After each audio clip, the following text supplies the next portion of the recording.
Et soyez les bienvenus ce dimanche matin sur les fréquences de Tendance Ouest, en ce temps de carême. Eh bien, je reçois à ce micro le père Pierre Amar, que j'ai déjà reçu pour une précédente émission, où nous avons parlé ensemble d'un ouvrage dont vous êtes l'auteur et qui a pour titre Internet, le nouveau presbytère. Et aujourd'hui, nous allons parler d'un second ouvrage qui a pour titre Hors service, suite à des problèmes de santé que vous avez eus à Gênes, précisément. Lorsqu'on parle d'Internet, on pense bien sûr aux antivirus. Et lorsqu'on parle du corps humain, eh bien nous parlons aussi de virus avec le Covid-19, autrement dit le coronavirus. Père Pierre Amar, bonjour. Bonjour Jean-Luc Lefrançois, bonjour à tous. Alors, vous êtes, comme on dit, un prêtre connecté. Vous êtes aussi passionné par la rencontre. Vous êtes passionné par la connexion aussi. Quel est votre cursus universitaire, professionnel peut-être, avant d'entrer au séminaire et maintenant d'être prêtre ? J'ai fait, après mon baccalauréat, une licence de droit à Nanterre, une université parisienne. Et puis ensuite, à l'issue, je suis rentré au séminaire. J'étais ordonné donc prêtre en 2002. J'ai d'abord été aumônier de gendarmerie, de gendarmes, vous voyez, donc de gendarmes de terrain, ceux de la brigade du coin que certainement vos auditeurs connaissent.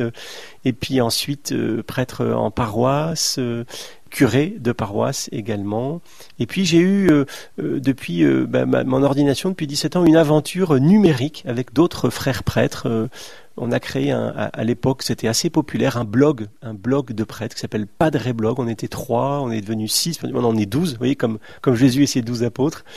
L'idée était d'être présent sur la toile, sur Internet, convaincu que Internet est une sorte de parvis d'église, un peu de forum, un peu ouvert à tous, où on peut, sans bouger de chez soi, depuis son canapé ou son fauteuil, bien rencontrer un prêtre sans avoir besoin d'aller sonner à la porte du presbytère, ce que les gens font de moins en moins.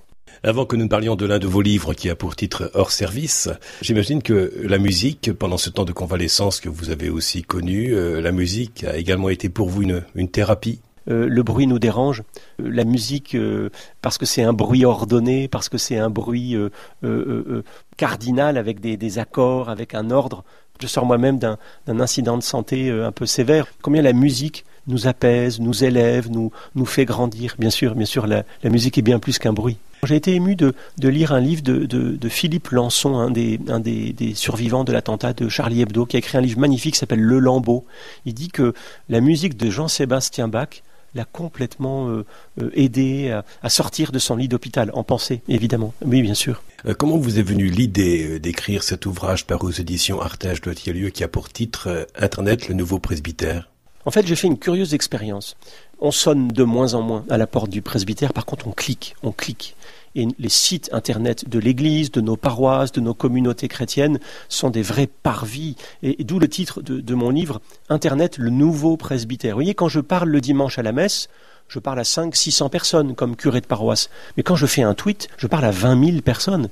Et puis je sais que dans ces 20 000 personnes, il y a beaucoup plus que des chrétiens. Il y a des gens de partout, parfois même de l'étranger. Je pense que l'Église ferait une grosse erreur de ne pas investir ce continent Internet, qui n'est pas juste un moyen, un média. Le média, c'est ce que nous utilisons tous les deux, le moyen de la radio. Média, c'est un moyen. Mais Internet, on a cru que c'était un média, c'est faux. Internet, c'est un lieu, c'est un continent, c'est un endroit. Et derrière les écrans, il y a des gens en chair et en os, cachés derrière leur écran de smartphone ou d'ordinateur, qui cliquent, qui interrogent, qui posent des questions et qui peut-être, d'ailleurs, ça m'a étonné, par le jeu des messageries Internet, nous posent des questions de façon beaucoup plus directe, beaucoup plus cash, j'ai envie de dire, sans pudeur parfois, respectueux souvent, parfois un petit peu en colère, hein, l'écran permet de se cacher un peu, mais j'ai été étonné souvent de la façon dont les gens posaient des questions de façon assez directe à un prêtre derrière un écran, alors qu'en rendez-vous individuel, face to face, comme on dit, c'est-à-dire l'un et l'autre, chacun assis l'un en face de l'autre, c'est peut-être plus délicat, ça prend plus de temps. Par Internet, c'est beaucoup plus rapide. Parlons maintenant de ce second livre qui a permis cette rencontre. Le titre, évidemment accrocheur, Hors service. Ce n'est pas du tout votre ordinateur qui est hors service, c'est votre corps qui a des soucis de santé et vous restez confiné pendant plusieurs temps dans un hôpital puis dans une chambre, dans un centre de rééducation. Il ne s'agit pas du Covid-19 dont on parle beaucoup actuellement. Au cœur de la vie est le sous-titre de cette émission. J'imagine qu'avec un tel titre, si je vous demande de définir les deux mots-clés de cette émission, cœur et vie, ça prend tout son sens. Complètement, parce que je reviens de loin. Il y a quelque temps... le corps médical m'a annoncé que ça pourrait être la fin du voyage. À l'hôpital, on me dit très vite, en cas de problème, qui faut-il prévenir ? Alors, je n'ai pas envie de dévoiler tout mon dossier médical à votre antenne, mais voilà, sachez qu'au début c'était une appendicite, puis qu'ensuite ça s'est accéléré et qu'on a découvert une tumeur qu'on a pu enlever aujourd'hui. Je me remets peu à peu de tout ça. Ça reste encore un peu fragile, mais je remercie le corps médical et puis mes amis prêtres et les chrétiens qui ont prié pour moi. Je crois à la force de la prière. Ce qui est certain, c'est que voilà, à 45 ans, on m'a dit que ça pouvait être la fin du voyage. Ben voilà, quand on est confronté à cette question-là, subitement, les grandes questions anthropologiques, les grandes questions essentielles de la vie, la mort, la souffrance, viennent. Et elles sont venues. Et alors, si je suis là avec vous, c'est que ça va beaucoup mieux. J'ai essayé de raconter ce voyage et puis les réponses à ces questions dans ce livre. Un livre qui parlera peut-être à tous, croyants ou incroyants. Voilà, la mort, la maladie, la souffrance. Quoi que vous vouliez, quoi que vous fassiez, finalement, ces questions-là vont un jour se présenter à vous ou à votre entourage. Et vous le savez, pour l'avoir vécu à l'hôpital, la foi n'évite pas la souffrance. Par contre, oui, ça c'est vrai, et j'ai eu terriblement mal à l'hôpital. Le souvenir encore, même le fait de vous en parler, réveille en moi des souvenirs douloureux. Je ne suis pas masochiste, j'ai eu terriblement peur de souffrir, j'ai hurlé, pardon de vous le dire, la nuit, parce que j'avais mal. J'ai supplié qu'on me donne du tramadol, qu'on me donne de la morphine, parce que j'avais mal. Combien de fois ai-je appliqué cette méthode ? Vous écrivez page 17. Oui, je vois que vous avez lu le livre. J'ai été élevé comme ça, d'un milieu assez classique, un peu bourgeois, pardon de le dire. Je le dis sans mépris, mais c'est ma vie. Et mes parents m'ont élevé comme ça, en disant il faut être bien élevé, il ne faut pas déranger les gens, excuse-toi, dis bonjour, dis au revoir. Et les premières semaines de mon hospitalisation ont été vécues comme ça. Je signalais peu que j'avais mal, je ne voulais pas déranger les soignants, et je me suis dit ça va passer. Comme ça l'a toujours fait jusqu'avant, parce qu'à 45 ans, on est encore en bonne santé. Et je me suis aperçu que ça passait pas et qu'il fallait faire quelque chose qui était complètement nouveau pour moi, c'est d'appeler à l'aide et de dire, tu sais, je vais pas bien, j'ai besoin de toi. Et c'était nouveau pour moi à la fois comme homme et puis comme prêtre. Et votre tourbillon pastoral avec un tas de réunions, votre tourbillon s'achève, stoppé net, à l'hôpital de Gênes. En une soirée, tout a basculé. Jusqu'ici, je me plaisais à être ce prêtre un peu à 200 à l'heure. En paroisse, les gens me disaient « Bon, mais Père Amar, il faut ralentir. » Et je disais comme une boutade, vous savez, « Oui, on verra plus tard quand je serai mort. » ou quand je me reposerai au ciel. Voilà, je faisais partie, c'est triste à dire, de ces prêtres un peu à 200 à l'heure, ravis d'être prêtre. Je me déployais sur Internet, qui pour moi est un continent incroyable. J'étais connecté à plein de choses, à plein de réseaux, à plein de messageries. Et en une soirée, je me suis retrouvé connecté à ma sonde. Au plus fort de mon hospitalisation, j'avais 8 tuyaux, vous voyez, qui partaient de mon corps. Je vous épargne les détails, mais j'étais connecté à toute autre chose. Père Pierre Amar, vous êtes l'invité de Tendance Confidence entre 8h30 et 9h ce dimanche matin et je vous ai rencontré suite à la parution de votre livre qui a pour titre Hors service. Et ce livre relate ce qui vous est arrivé à Gênes suite à un grave problème de santé où vous avez été hospitalisé plusieurs semaines, pour ne pas dire plusieurs mois si nous comptons aussi la rééducation qui a suivi. Nous vous retrouvons dans quelques instants pour la suite de ce magazine Tendance Confidence après cette respiration musicale. Tendance Ouest. Tendance Ouest. Suite de votre magazine Tendance Confidence. Aujourd'hui, l'invité en est le Père Pierre Amar, auteur de ce livre Hors service.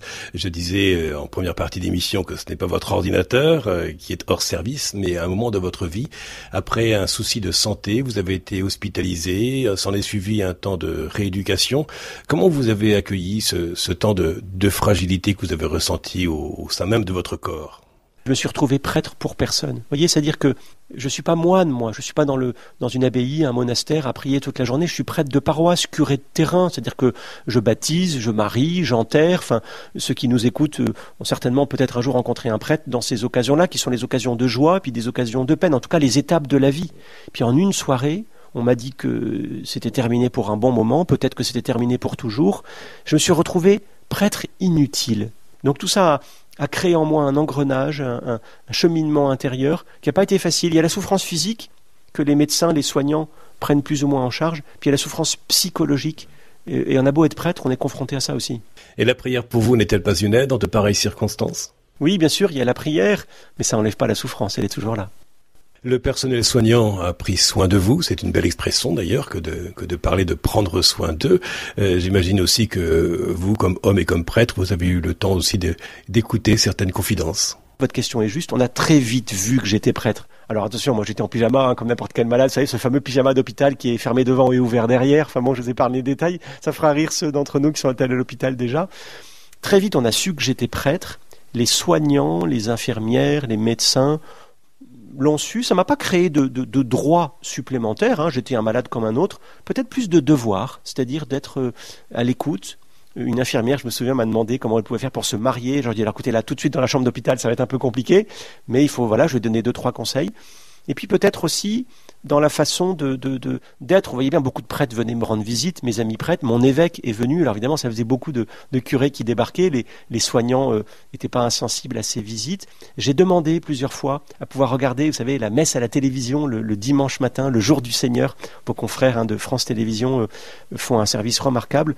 Et j'ai demandé plusieurs fois aux soignants, attendez, là c'est la messe, est-ce qu'on peut faire les soins plus tôt ou plus tard? Parce que pour moi c'est un moment important. J'ai été ému de voir combien les soignants, dont j'imagine la plupart n'étaient pas croyants, ou peut-être croyants d'une autre confession, ont respecté ce temps intime de renouvellement intérieur. Combien cette messe pour moi du dimanche à la télé, elle a été très précieuse. Un moment précieux, respecté aussi par le personnel, y compris dans un hôpital public. Oui, parce que il y a des lieux, c'est assez étonnant, où il y a des aumôniers qui sont payés par l'État avec nos impôts. Ces lieux, ce sont l'hôpital, la prison et l'armée. Les 3 lieux de rétention de liberté où on ne peut pas sortir tout à fait comme on veut. Il y a donc par conséquent des hommes et des femmes payés, aumôniers, des grands cultes qui sont présents en France, de mémoire juifs, musulmans, protestants, catholiques. Et ces gens, et ces femmes, ces hommes viennent à la rencontre des malades. Et l'aumônier est venu à ma rencontre me voir. Mais voilà, en fait, qu'est-ce qu'ils ont compris, je pense, les soignants? En fait, ils se disent, voilà, nous on soigne le corps. Mais on n'est pas qu'un corps. On a une âme, on a un esprit. Peut-être que la religion, pas que la religion chrétienne qui m'anime, mais les autres peuvent aider aussi les souffrants à vivre la souffrance, à vivre la douleur. Et la religion est évidemment d'un grand secours. À la demande, évidemment, des patients.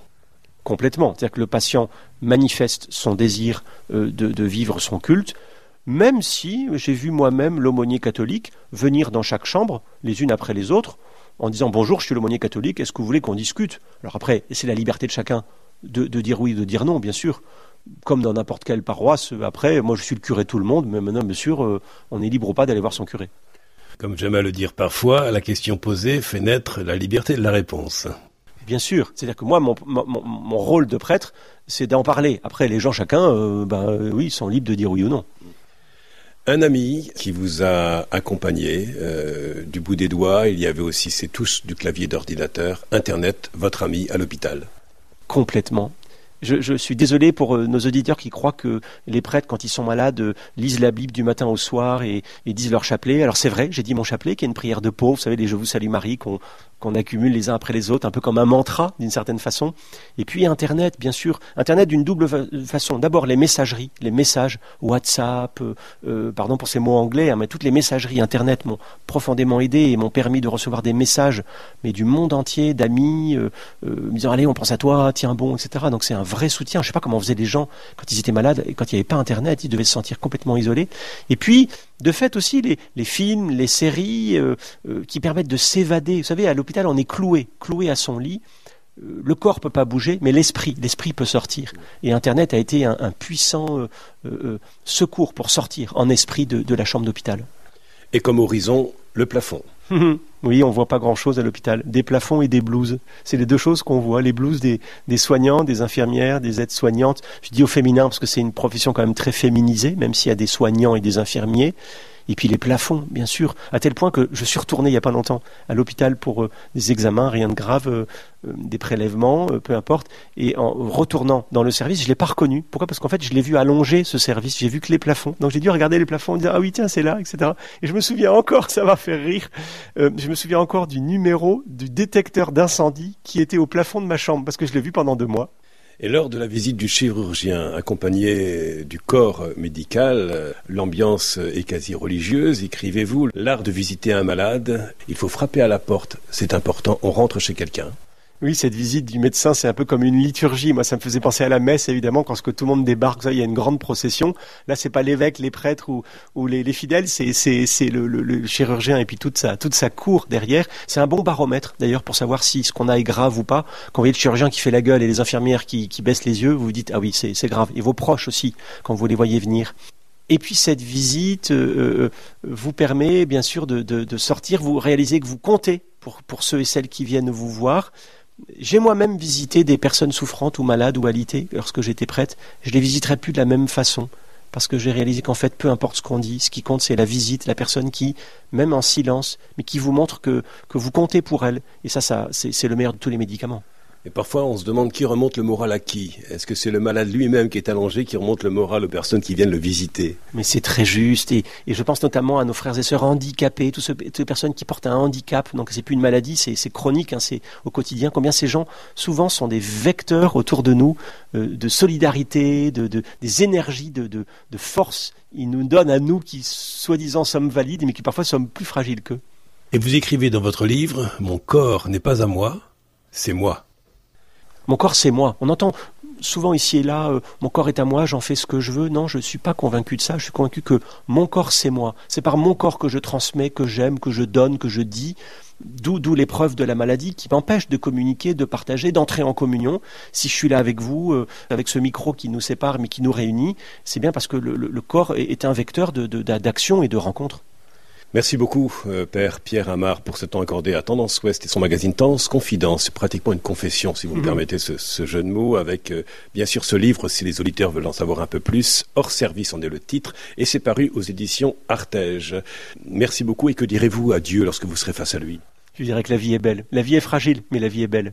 Dans quelques instants, votre journal de 9h, proposé par la rédaction de Tendance Ouest. Auparavant, c'est votre billet spirituel. Et en ce temps de carême, il vous est proposé par l'abbé Philippe Hérondel du diocèse du Havre. Quant à moi, je vous donne rendez-vous à dimanche prochain. Podcast by Tendance Ouest.